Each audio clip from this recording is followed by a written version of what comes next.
All right, hi everybody. We've got a number of works in progress that have come in, so I am going to actually use those as part of this demo. I'm going to go over a number of things, including better ways to organize your document, how to use some of the traditional Photoshop tools like the eraser and the blur tool and some of the other tools, including the pen tool, to help give you even more control over your digital painting than you would otherwise. And Jennifer and and Rachel and Derek have already submitted work in progress, so I'm going to try to use some of their work to show you a few things. Now, I'm going to close up my brushes panel for a second and the swatches panel.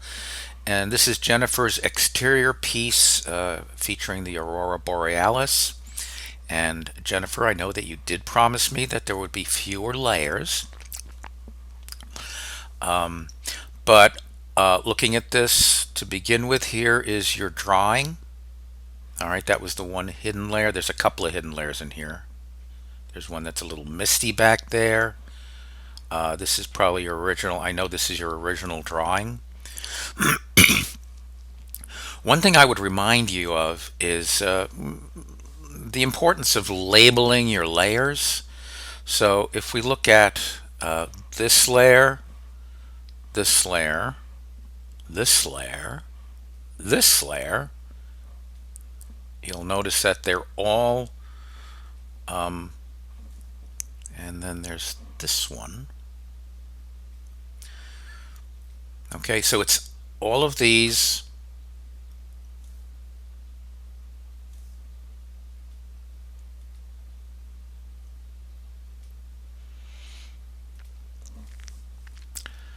So I've actually hidden all of these layers.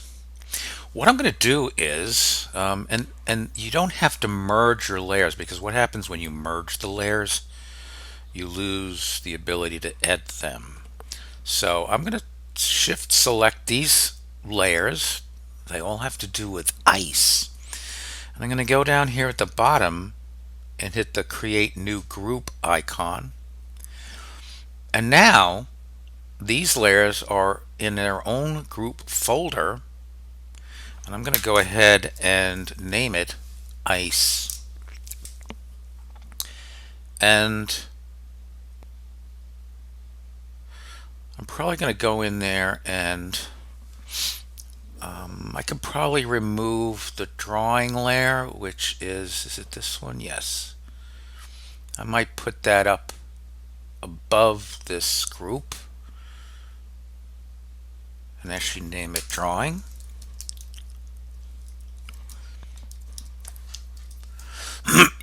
And then hide it.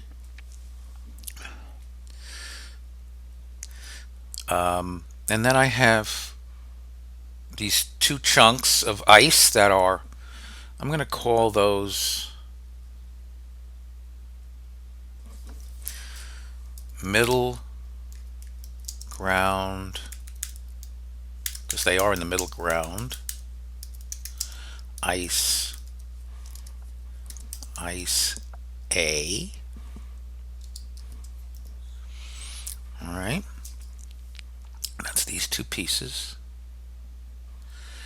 And then there are these two. I'm going to call these middle ground ice B. Go ahead and hide them. And I'm going to call this last chunk middle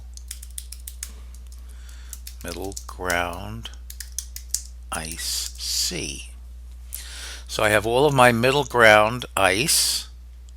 All right. And then I have these two pieces. And I'm going to call this distant ice A, and this one will be distant ice B. All right. This I will call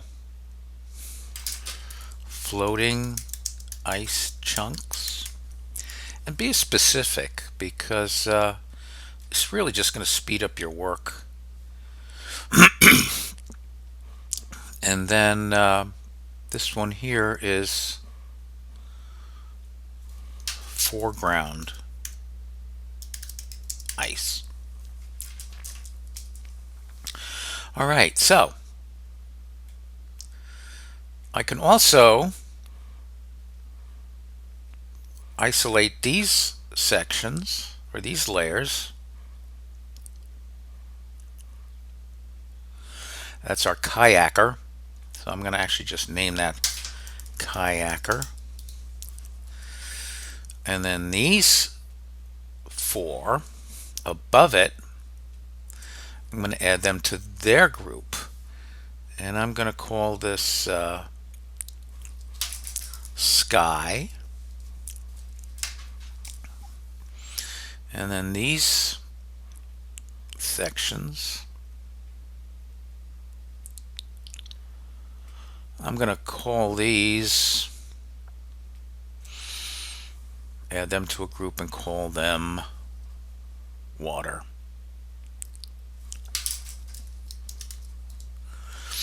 And really this is just a simple way, and I could add the kayaker to the water. Maybe I will. Just keep it all. And he's on the top. I want to make sure that he stays on the top because we don't want him going under the water. Okay. So now instead of having to merge the layers, as long as the document isn't so big that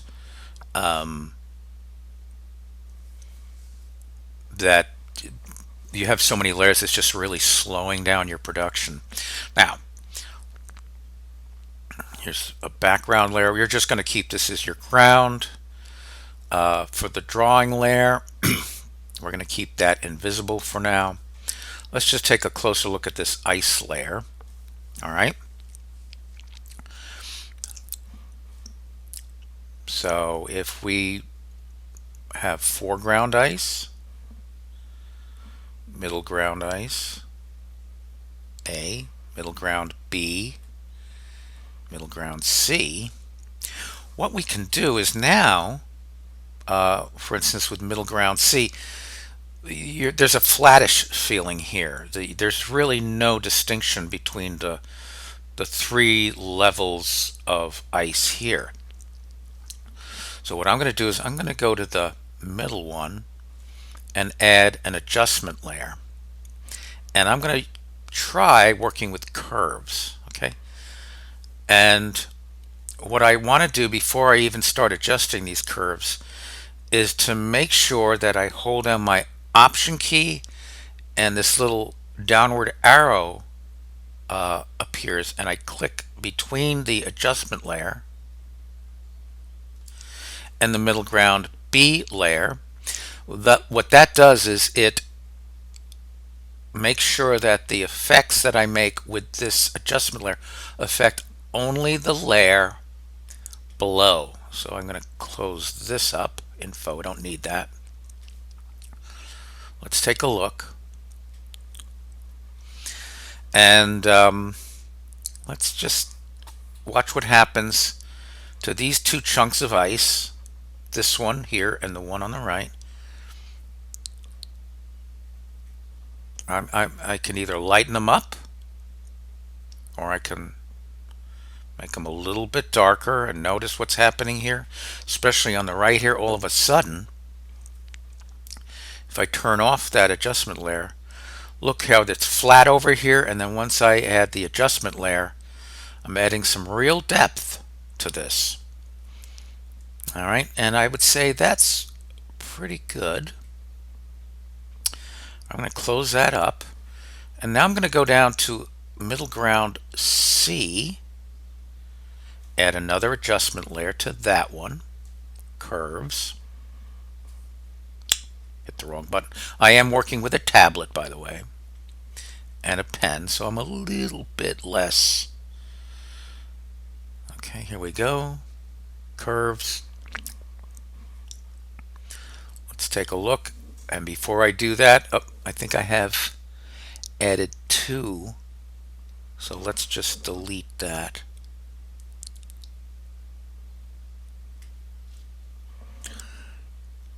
Yes.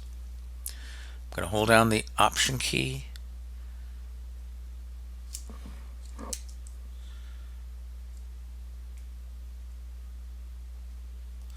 Now this curve will only affect the 3rd layer, which is really just this piece of ice here. And then I'm going to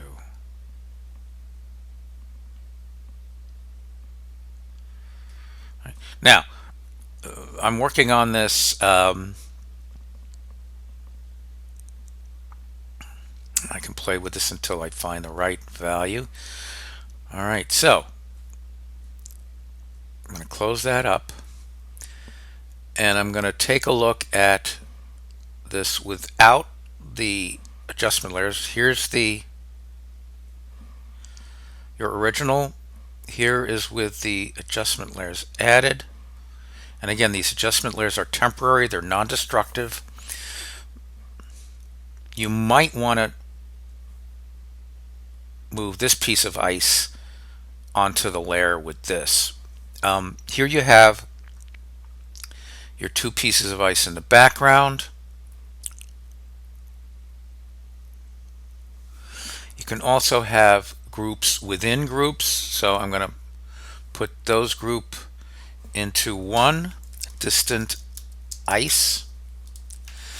And what you can do is you can add a adjustment layer to a group. So I'm going to use curves on the distant ice group. I'm going to hold down the Option key again, make sure that it affects just that group.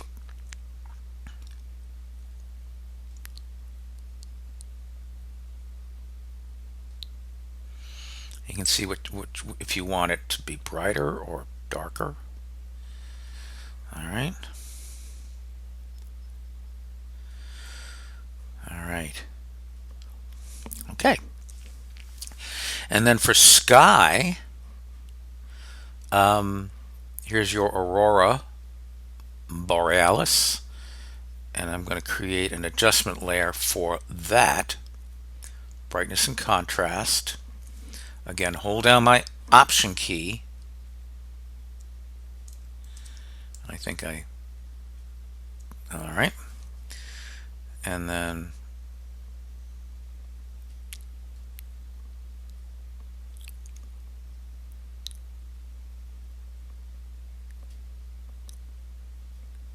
let's try this.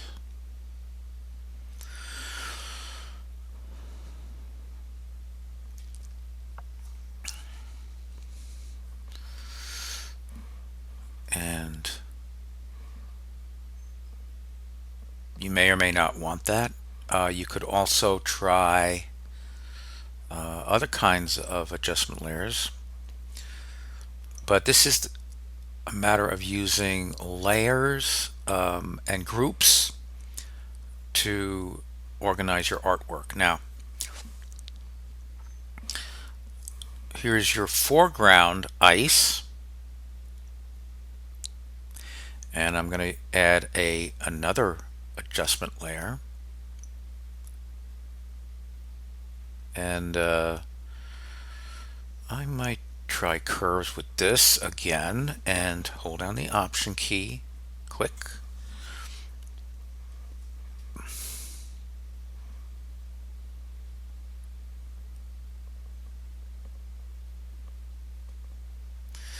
Of course, I could always try a color balance. I could try the blue.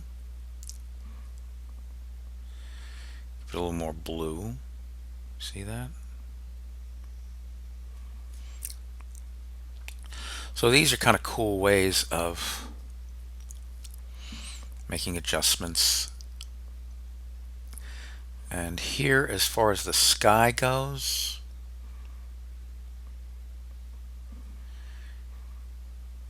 here's your, okay, and here is, you may decide you don't want that, who knows, but now your artwork is organized into these groups. So there you go. All right, let's look at another piece of art.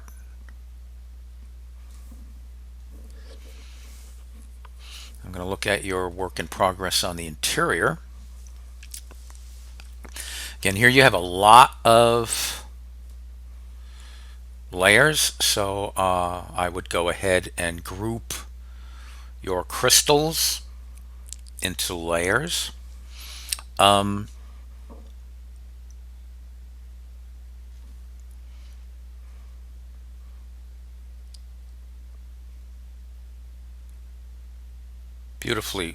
Beautiful brushwork, by the way.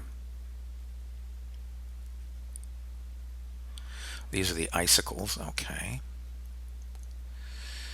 We could probably move these up here. Nope, I'm going to move these below. All right.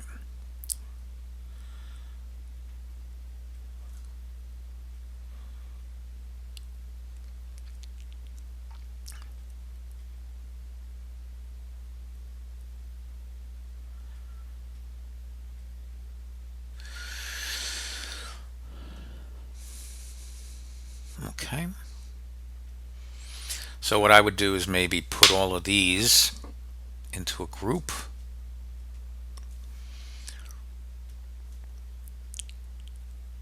And then you can turn them on and off like that, and maybe add these to a separate group because they're closer up. I was interested in looking at, let's see, this piece here.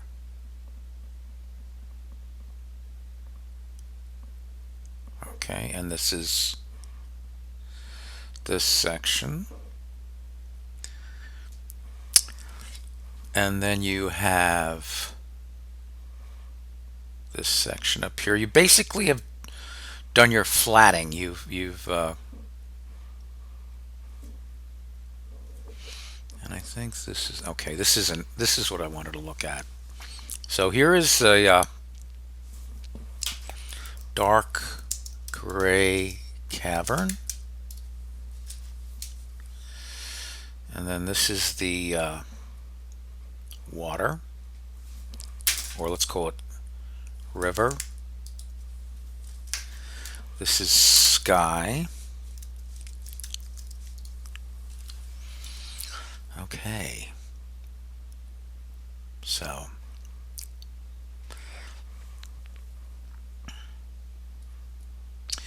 if I hit Command T for transform for the river, let's move this up here. There's a little bit of a difference.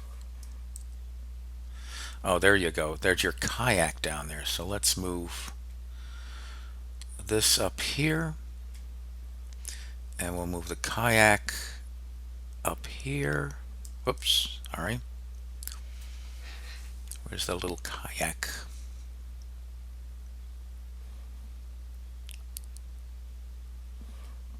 There it is. This is the kayak, actually.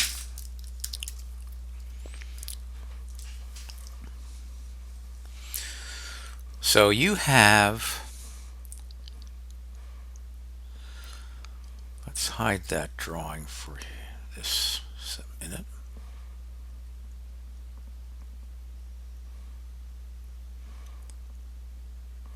Now notice how you basically drew the river so that it would edge right onto the edge of the cave. If we went ahead and selected the river.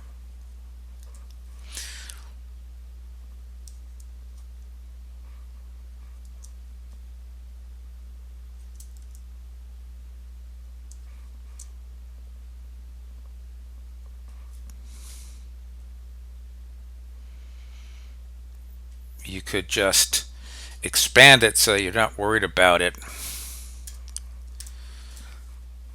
And then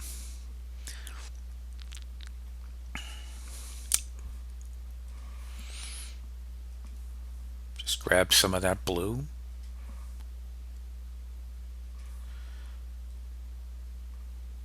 Paint it in there. Anything that, okay. And then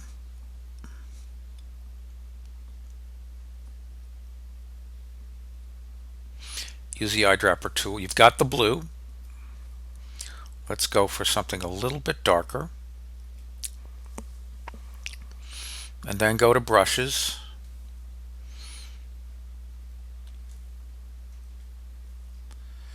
And I'm going to look at Daniel Lensky's brushes.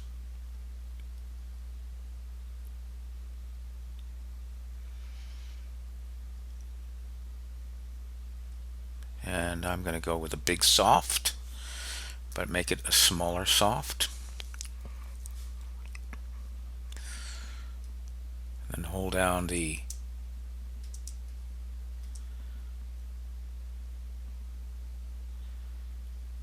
there we go.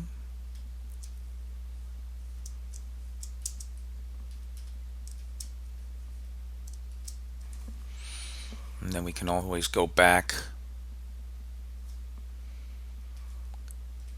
I think you're already onto some of this anyway.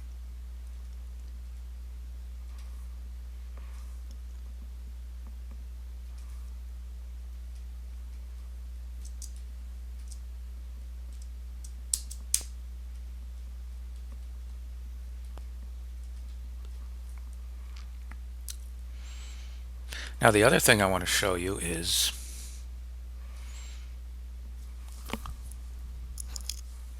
underneath the hand tool. When you're doing strokes like this, underneath the hand tool is the rotate view tool. Click on that.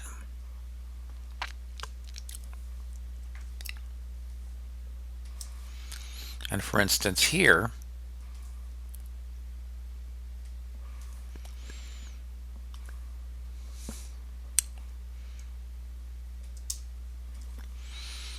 we'd have to go back to layers.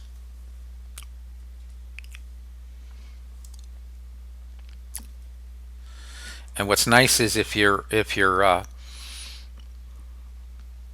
trying to figure out which layer you're on, go to the move tool and hold down the command key and click, and you'll automatically go to the layer that you're on. So, oops, let's just get the brush.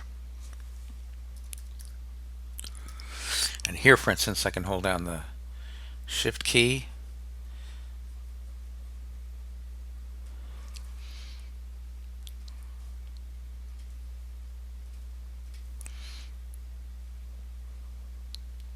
okay, and I'm holding on the shift key, so I'm getting it perfectly.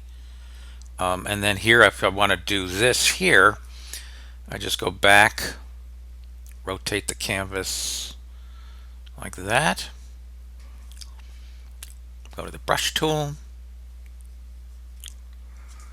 I hold down the command key, hit it, and I'm now on this layer automatically. And that's not quite. I can actually do something. The rulers are actually going to come out at an angle too, so that's kind of interesting. I forgot about that. Here, looks about right.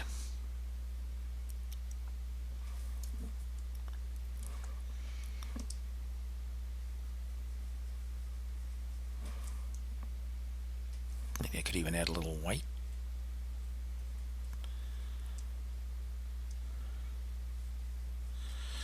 I mean, you're going to do it a little better than this, and then when I'm done, I can just reset the view and then Command 0. All right, hope that helps.